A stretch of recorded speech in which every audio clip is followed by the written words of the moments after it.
Allez, je propose de parler maintenant d'autre chose. C'est sale, ça pue, ça attire les bébêtes. Si vous avez ce type d'image du compost, regardez le reportage qui suit, car à partir du 1er janvier 2024, le tri des déchets organiques sera obligatoire, conséquence de la loi anti-gaspillage. Alors, tous au compost, opération de sensibilisation nationale et locale, avec des exemples très concrets au tampon. Voyez le reportage d'Aurélie Ronze. Je remue le compost, les aliments avec le brouhaha.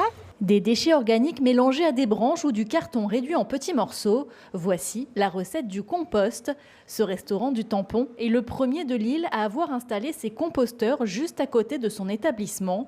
Une initiative qui permet de se débarrasser quotidiennement de la trentaine de kilos de déchets alimentaires. Comme il y avait une seule poubelle, pour recycler, c'était pas évident parce qu'il y avait un seul passage par semaine. Donc à la fin de semaine, c'était vraiment...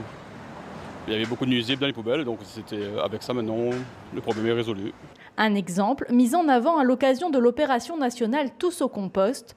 Dans cette micro-ferme urbaine située en plein centre-ville du Tampon, des cultures traditionnelles réunionnaises qui ont évidemment grandi à l'aide de compost.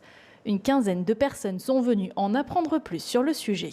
Ça m'intéresse parce que déjà c'est un bien pour la planète, c'est un bien pour l'enfouissement. Et c'est un bien pour nous-mêmes, pour nos plantes, etc. On est en licence professionnelle en agriculture biologique, conseil et développement au CFPPA de Piton-Saint-Leu. On est en train de faire un projet tutoriel, donc on doit faire tous les processus de compost.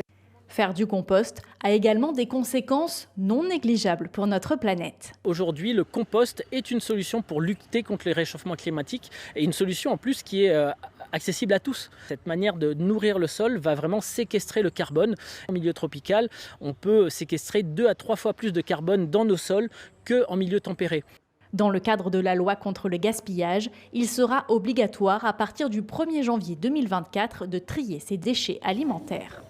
Ce mouvement social dans le sud, chez les éboueurs de l'entreprise de Richebourg, une trentaine de salariés en charge du ramassage des déchets sur le secteur de Saint-Joseph et de Saint-Philippe en grève illimitée. Ils dénoncent leurs conditions de